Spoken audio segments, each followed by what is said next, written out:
Hello everyone, welcome to auto I S academy YouTube channel और हमारी the great thinkers की जो series है। और इस सीरीज़ में आज हम अपने नेक्स्ट थिंकर के बारे में बात करेंगे। आज हम जिनके बारे में बात करने जा रहे हैं, शी इज़ ए सरोजनी नायडू।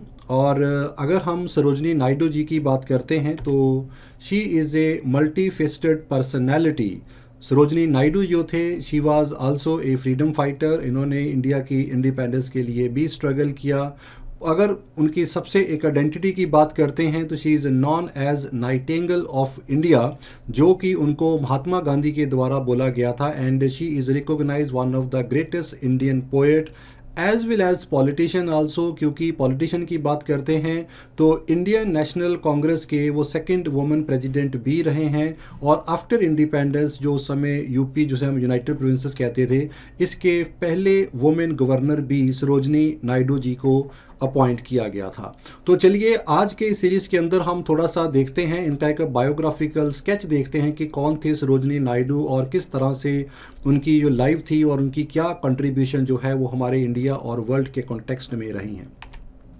अगर हम सरोजनी नायडू जी के बर्थ की बात करते हैं तो सरोजनी नायडू जी का जो बर्थ था वो 1879 में हैदराबाद में हुआ था। इनके जो फादर, जिनका नाम था doctor Aghorinath Chattopadhyay, he was again a man और ए वेरी टैलेंटेड पर्सन। और he was a man of various different qualities, just like you can see कि he was a great scientist also. और इन्होंने, अगर साइंटिस्ट की बात करते हैं तो इन्होंने केमिस्ट्री में उस समय पीएचडी भी किया हुआ था। ही was a great philosopher also, along with he was A educator and the एक बहुत अच्छे राइटर भी थे। तो ही was a very great talented person है। अगर हम सरोजनी नायडू जी के फादर की बात करते हैं तो इनका एक बड़ा इंपॉर्टेंट कंट्रीब्यूशन रहा है, खास करके for the foundation of Nizam college of Hyderabad. तो निज़ाम की हेल्प के साथ इन्होंने हैदराबाद में एक इंग्लिश लैंग्वेज को प्रमोट करने के लिए और वुमेन की खास करके एजुकेशन के लिए इनके द्वारा ये कॉलेज जो था इसको इस्टेब्लिश किया गया था। सरोजनी नायडू जी के जो मदर थे, वरदा सुंदरी देवी, ये भी उस समय बंगाली लैंग्वेज के एक बहुत इम्पॉर्टेंट पोइटस उस समय हुआ करते थे। So we can see it here कि सरोजनी नायडू जी की जो लाइफ में उनके जो पेरेंट्स का एक बहुत इंपॉर्टेंट इन्फ्लुएंस हमें यहाँ पे देखने को मिलता है। क्योंकि उनके मदर भी एक पोइटिस थे यहाँ पे। लेकिन सरोजनी नायडू जी ने बंगाली में इतना जो पोइटिक वर्क नहीं लिखा है यहाँ पे, लेकिन एक पेरेंट्स का इन्फ्लुएंस जो है वो उनके लाइफ के ऊपर हम यहाँ पे एक बहुत ग्रेटली यहाँ पे देखते हैं। Sarojini Naidu ji, she was proficient in many multiple language, जैसे कि she was very proficient in English, Bengali, Urdu, Telugu और पर्शियन में भी इन्होंने बहुत बढ़िया जो था अपनी एफिशिएंसी यहाँ पे बनाई हुई थी। और इन्होंने मद्रास यूनिवर्सिटी का जो मैट्रिक का एग्ज़ाम था उसको भी अपने टाइम पे जो था वो उस समय टॉप किया था। She started writing at a very young age, मात्र 12 साल की उम्र में इन्होंने लिखना शुरू कर दिया था। और at that very young age इन्होंने एक बड़ी लॉन्ग पोएम भी लिखी थी, जिसकी 1300 लाइन्स की एक लॉन्ग पोएम लिखी थी। इसका टाइटल था the lady of the lake here. और सरोजनी नायडू जी की जो, अगर हम लिटरेरी पॉपुलैरिटी की बात करते हैं तो वो एक प्ले से इनका एक बहुत बड़ा लिटरेरी जो एक पॉपुलैरिटी थी वो यहाँ पे, इन्होंने एक पर्शिया का प्ले लिखा था, महेर मुनीर इसे कहा जाता है। पर्शियन प्ले लिखा था, मात्र 16 साल की एज में इन्होंने ये प्ले उस समय लिखा था। और इस प्ले की कॉपियाँ जब डिस्ट्रीब्यूट हुई तो एक कॉपी जो थी वो हैदराबाद के निज़ाम के पास भी गई। जब निज़ाम ने इस प्ले को पढ़ा और जब उन्हें पता चला कि ये मात्र एक 14-15 साल की एक लड़की ने ये प्ले जो है वो ये लिखा है, तो निज़ाम जो थे इस बात से बहुत ज़्यादा इम्प्रेस हुए। और इसके लिए जो निज़ाम थे उन्होंने सरोजनी नायडू को स्कॉलरशिप दिया, और ताकि आप जो सरोजनी नायडू है वो फॉरेन कंट्री में जाके एक बेहतरीन एजुकेशन ले सके। और इसी के स्कॉलरशिप के बेस के ऊपर ही 16 साल की उम्र में सरोजनी नायडू जो थी, she got admission in Kings college England में इनको एडमिशन मिला। और बाद में she join the Girton college of Cambridge. लेकिन अपने इस टाइम पीरियड में जो सरोजनी नायडू जो थे वो इंग्लैंड में ज़्यादा समय नहीं स्पेंड कर पाए, क्योंकि इंग्लैंड का वेदर जो था, इट्स वेरी हार्श वेदर, सर्दी बहुत होती है। और ये बहुत सारे हमारे इंडियन थे, जो भी इंडियन हमारे वहाँ पे स्टूडेंट पढ़ने जाते थे, उनके लिए एक ये बड़ा प्रॉब्लमेटिक एरिया जो वहाँ पे होता था कि वेदर के साथ एडजस्टमेंट करना वहाँ पे। और पहले भी हमारे बहुत सारे इंडियन जो थे वो वेदर के चल के उनका डेथ भी हुआ था, राजा राम मोहन रॉय, देवेंद्र नाथ टैगोर। तो इस सरोजनी नायडू जो को भी वहाँ का जो मौसम था वो इतना सूट नहीं किया, जिसकी वजह से ये काफ़ी वहाँ पे बीमार रहना शुरू कर दिया था। तो ये 2 साल के टाइम ही वहाँ पे अपना स्पेंड कर पाए और उसके बाद ये वहाँ से वापस आ गए। लेकिन during that time she got a very good opportunity to interact with of the great thinker and the writer of that age, जैसे कि जिनमें नाम आ जाता है आर्थर साइमन का नाम आ जाता है, एडमंड गॉसी का नाम आ जाता है, जो उस समय के जाने माने लिटरेरी फिगर हुआ करते थे। और सरोजनी नायडू का जो पोइटिस बनने के पीछे तो एक बड़ा इंस्पायरेशन रोल था वो एडमंड गॉसी का रहा था, क्योंकि एडमंड गॉसी ने इनको इंस्पायर किया कि भी आप इंडिया की एक ट्रू जो पिक्चर है इंडिया की, उसको एक रियल इमोशंस के साथ जो है आप उसको एक ट्रू पिक्चर में आप जो है उसे इंडियनाइजेशन के वे से आप उसे डिपिक्ट कीजिए और वर्ल्ड तक जो है उसको वहाँ पे पहुँचाइए अपने पोएटिक लैंग्वेज में। आप इसको वेस्ट को कॉपी मत कीजिएगा, आप एक ओरिजिनलिटी लेके आइएगा अपनी पोएटिक वर्क में। तो that was one of the great inspiration जो एडमंड गॉसी ने दिया, जिसके चलते इन्होंने अपनी जो पोएटिक वर्क लिखा उसमें एक ओरिजिनलिटी और एक जो इंडिया की जो रियल हम कंडीशन देखते हैं उसको वहाँ पे उस पोइट्री में वहाँ पे डिपिक्ट किया। सरोजनी नायडू जी की अगर हम शादी की बात करते हैं तो इनकी शादी एम.जी. नायडू के साथ हुई थी, और एक साउथ इंडियन थे, नॉन ब्राह्मण फैमिली को बिलोंग करते थे, आर्मी में जो मेजर थे और डॉक्टर थे आर्मी में उस समय। और इनके साथ इनकी 19 साल की एज में इनकी शादी हुई, इनके 4 बच्चे भी हुए थे। और इसके साथ साथ सरोजनी नायडू का मैरिड लाइफ जो था वो बहुत बेहतरीन रहा। और उस समय भी ये जो मैरिज थी ये एक इंटरकास्ट मैरिज थी उस समय, और ये जो मैरिज थी it was done as per the Brahmo marriage act के अकॉर्डिंगली जो था, इसके जो भी रीति रिवाज थे उनको पूरा किया गया था मद्रास में 1898 के चलते। अब सरोजनी नायडू हैं, ज़्यादातर हम उनकी आइडेंटिटी जो है वो हम नाइटिंगेल ऑफ इंडिया से ज़्यादा हम जानते हैं, और हमारे लिए उनकी जो आइडेंटिटी है वो एक पोइटिस के फॉर्म में ज़्यादा रहती है। लेकिन सरोजनी नायडू, जैसा मैंने स्टार्टिंग में बताया था कि she was a multi faceted personality, और इनका लिटरेचर के साथ साथ इंडिया के फ्रीडम स्ट्रगल में और पॉलिटिकल लाइफ में भी एक बहुत इंपॉर्टेंट कंट्रीब्यूशन था।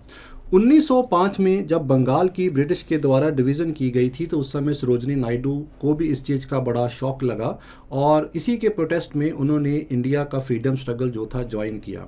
और 1906 में जब कांग्रेस के जो सेशन उस समय हुआ करते थे, during that session she came into contact with Gopal Krishna Gokhale के कांटेक्ट में ये वहाँ पे आए, और गोपाल कृष्ण गोखले के द्वारा और बाद में गांधी जी के कांटेक्ट में आए। जब गांधी जी 1914 में साउथ अफ्रीका से इधर इंडिया वहाँ पे आ रहे थे तो इनकी मुलाकात जो थी गांधी जी से भी हुई, और गांधी जी, गोपाल कृष्ण गोखले, यहाँ तक कि सरोजनी नायडू जी जो थे इनका मोहम्मद अली जिन्ना के साथ भी जो रिलेशन था वो बहुत अच्छा था। तो जितने भी उस समय के टॉप मोस्ट पॉलिटिकल लीडर जहाँ उस समय के जो ग्रेट फ्रीडम फाइटर हैं तो उनके साथ जो था सरोजनी नायडू का एक अच्छा रिलेशनशिप था।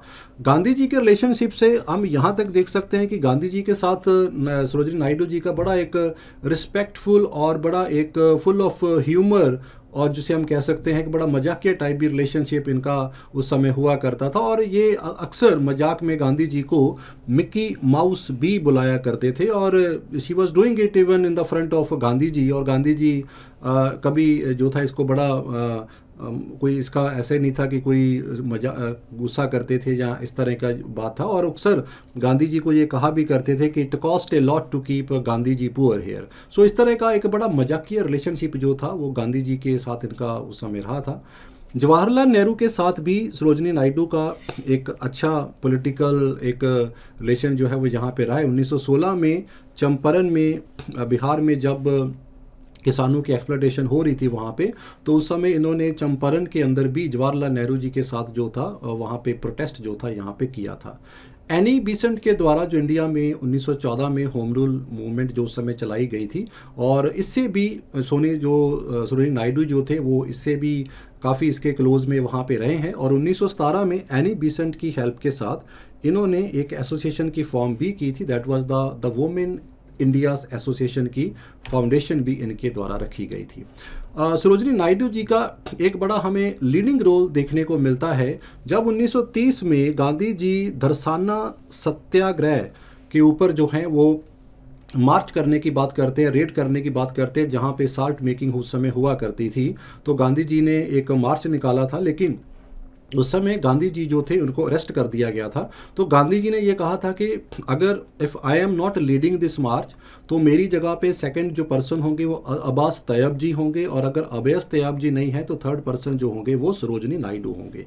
तो यहीं से आप देख सकते हैं कि गांधी जी सरोजिनी नायडू के ऊपर भी बहुत उनका ट्रस्ट जो था वो बहुत उस समय हुआ करता था, और इसलिए जो दरसाना सत्याग्रह थी उसको लीड जो था वो सरोजिनी नायडू ने किया था।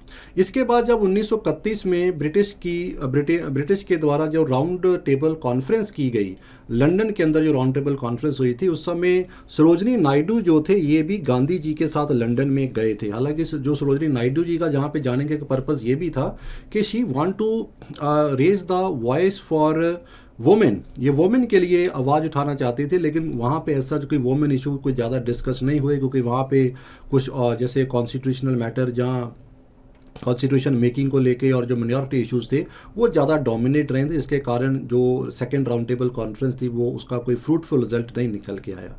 और इससे पहले हम देखते हैं कि जो सरोजिनी नायडू जी थे during the different time she went to the different part of the world also. इन्होंने ईस्ट अफ्रीकन इंडिया कांग्रेस भी उस समय जो थी इसको ज्वाइन उस समय किया था, और अफ्रीका के अंदर जो इंडियन लोग जिनके साथ बड़ा डिस्क्रिमिनेशन हो रहा था, एशियन लोग से बहुत डिस्क्रिमिनेशन उस समय किया जा रहा था, तो वहाँ पर भी इन्होंने अपनी स्पीचेस के साथ जो था उनको मोटिवेट किया, उनको इंस्पायर किया।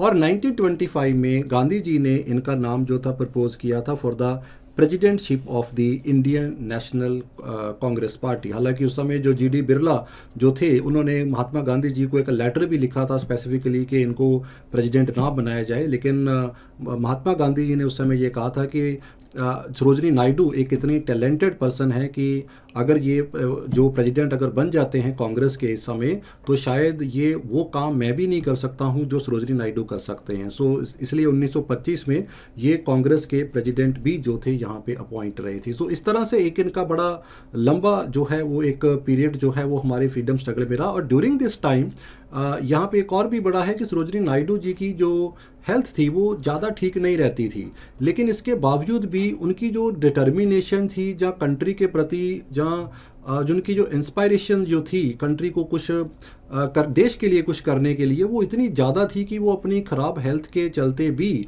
वो बहुत बेहतरीन जो था वो अपना काम उस समय किया करते थे।